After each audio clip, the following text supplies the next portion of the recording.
there is money in nonprofit. It might not be at the basic services, but like in every industry, there's the frontline, no experience required, entry level way to get into any organization.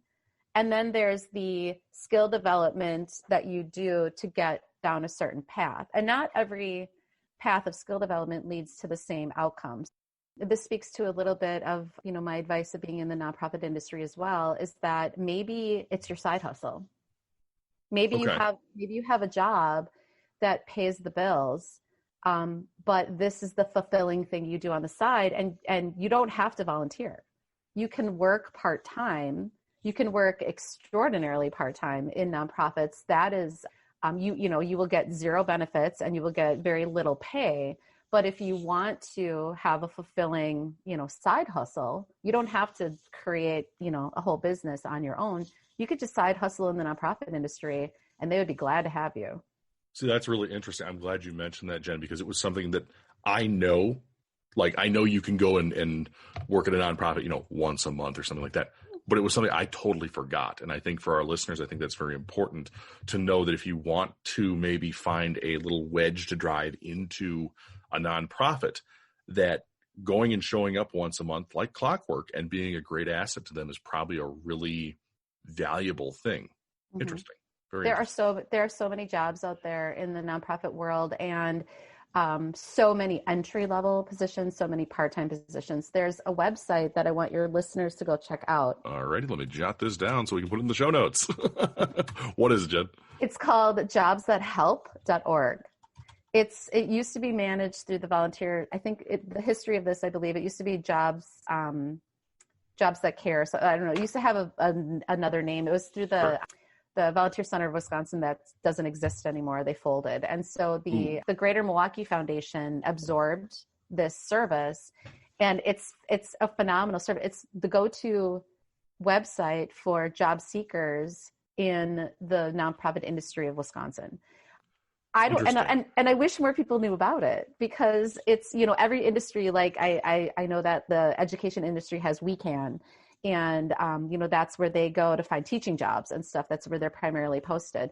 I don't know if everybody knows that there's like these very not hidden, but hidden sources, industry specific sources, Indeed, or no, I'm sorry, not Indeed. Big Shoes Network is for marketing jobs, and it's almost, it's almost saturated. So if you want to be in marketing, and there's a lot of nonprofit fundraising jobs on Big Shoes Network also. So I highly encourage anyone who wants to be or is in and having a trouble finding a job in our industry right now, make sure you're checking out Big Shoes Network. JobSetHelp.org is an incredible resource, really well done by the Greater Milwaukee Foundation. And I highly encourage people to check that out. And like I said, if you're not working right now, if you are finding yourself between opportunities, you're thinking about that, you could probably start working tomorrow in some of these places. There are places that are because think about, in a crisis, it's the nonprofit industry.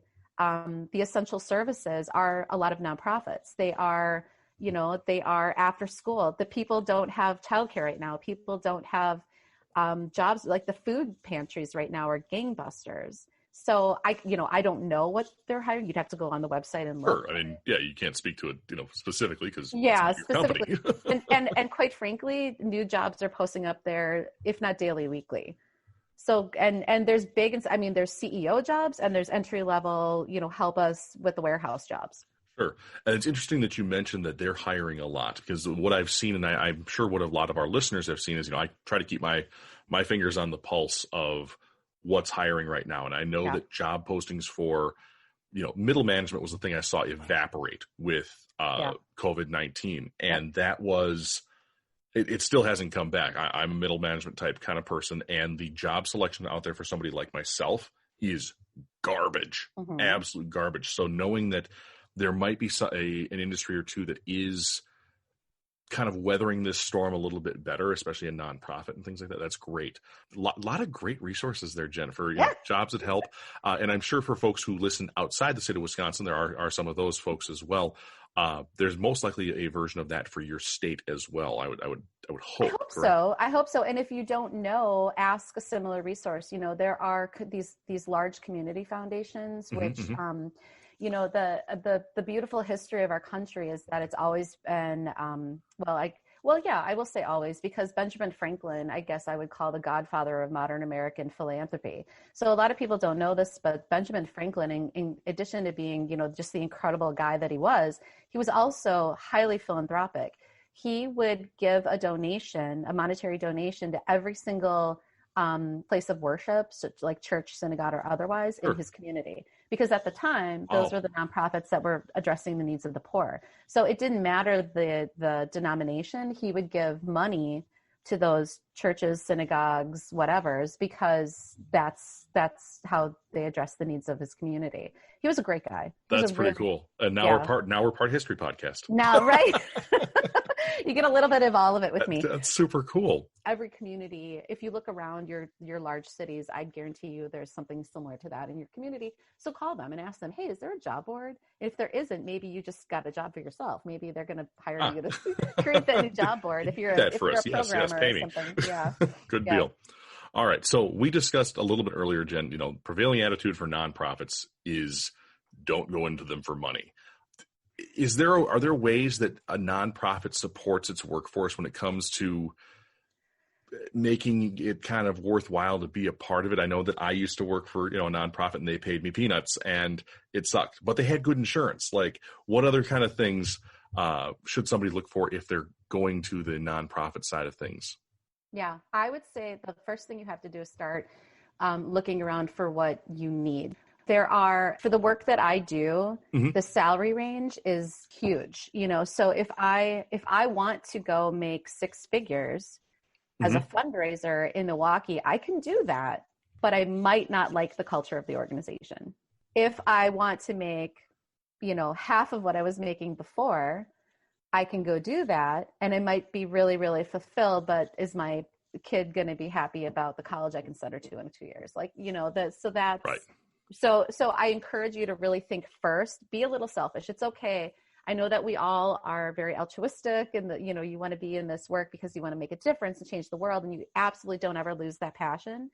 God put that in you for a reason to go get it out there. So don't ever forget that you've got that at your core, but be a little selfish because there is a wide range and you don't have to just settle for that one little blip of place. There might be more for you.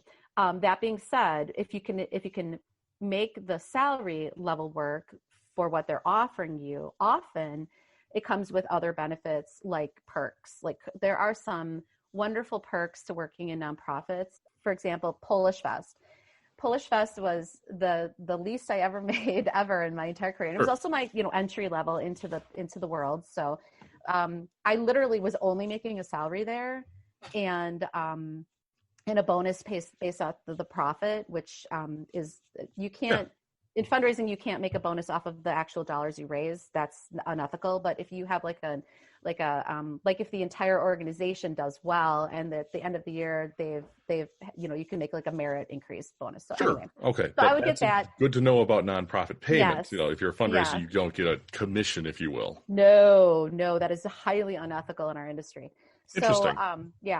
So another reason to maybe just go into sales, but right. I was just going to say, salespeople, maybe that's not a career path for you. Yeah. But at Polish Fest, I was only making a salary and a bonus. I was getting no other benefits whatsoever. There was no health insurance. So luckily I was married and I could handle all that through my husband's policies. No life insurance, nothing. However, in my late 20s, every single weekend of the summer, I got to go VIP style to every single festival and the Meyer Festival Park grounds and the Summerfest grounds. Okay. So I got parking tickets, I got admission tickets, I got VIP parties, I got beer and wine, and I got to mingle with leaders of industry, and that was the most valuable thing to me. I got to be at these parties with the corporate heads of all, like Harley Davidson and Miller Coors and Rockwell and Johnson Controls. So in my 20s, not only did I have a slick summer, I bet, and I was the most popular friend in my friend group, Hey, so about that party this weekend, is Rob going with you, or not you, Rob, the other Rob? Right, you're Rob. Yeah. Right, But, listeners. Jen's husband is also named Rob, also so it Rob, creates a yeah. little bit of confusion when we're talking, but that's okay. Right. Rob with one B, not two. Right. But so that was a slick perk, and man, those are some good days. We didn't Sure. have kids. We were living in an apartment. We had a cat, and I was having the summer of my life. So Awesome. that was a good perk. So that was a good perk. So I made that paltry salary work because, I got a lot of perks. Same thing with UWM. So when I was working, fast forward in my career, I ended up working at University of Wisconsin-Milwaukee as a fundraiser for many years. And the pay was very good, and it's part of the state program. So there was very good benefits as well.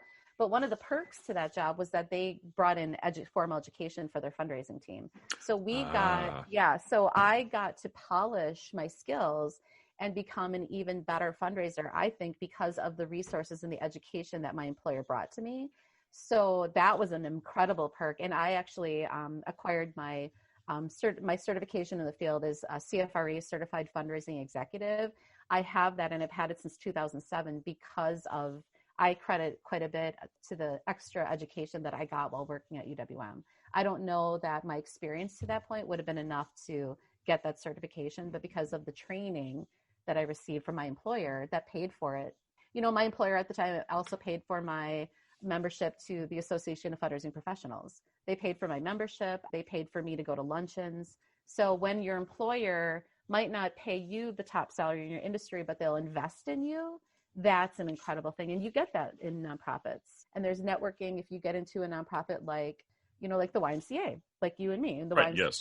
There's a national network. There are people that I've never personally met face to face that I'm connected to in some capacity on social media because of our connection to the YMCA. There's that networking perk too. So I would say that, you have to be honest with yourself first, weigh what you need, because quite frankly, if you're just in a position where you need to make big bucks, then you got to go make those dollars, right? If you have to make it, go get it. Don't be ashamed of that. But if you're comfortable and you live a simpler life and you want, or you have other resources and means, you're married and you can take that time to explore it or whatever your situation is, if you can accept that lower salary point, then by all means, there's a whole world of opportunity available to you in nonprofits. Got it. So with all that opportunity available, it in my experience, and I know you've probably done this too, again, we both work for YMCA, there's often a lot of grunt work, kind of frontline trench work to be done. And if we look at probably both of our experiences, I know that involved probably doing a lot of laundry for making sure everybody had fresh gym towels. So important though. It is, and it's important because obviously many nonprofits run with low skill positions or low pay positions on the front lines. And while I believe everybody should be willing to throw a load of laundry in, figuratively or literally, from top to bottom in an organization, if you were somebody who wanted to get into either nonprofit or was in nonprofit at that front line, what kind of skill should you be looking to build to get to that next level? Well, I think it really depends on which level you're looking to go to. If you want, if your dream is to be, and I say this because I'm an ambitious sort of gal, and I'm always thinking like, what's the top thing that I can do in this world, in this industry? Because like they say, shoot for the moon, and if you miss, you still land among the stars, right? So, sure. And I want to step that back a little bit and also say, I'm not doing it because I want a big job. I want to use my life. I want to use my life and my God-given talents to do the best thing that I can in the world for the time that I have. That's my why. I knew I had a why before Simon said it was a why. Right. So I've been very clear with myself that my time on, this blip that we get is short. And I want to give everything that I have to the world to make it better than how I found it. So if that means that I'm pushing towards being an influential voice in a top position in an organization someday, then that's my goal. Your goal might be something very different. Your goal might be that I just want to be, the best. Maybe you're mechanically inclined and you want to make sure that you fix things in an organization, that you want to make sure that organizations like operationally and mechanically are running smoothly. That's a totally different path. I would never be like head of operations likely for a facility, like a Sure. YMCA, or like my past job in a museum. I would never be the type of person who will be like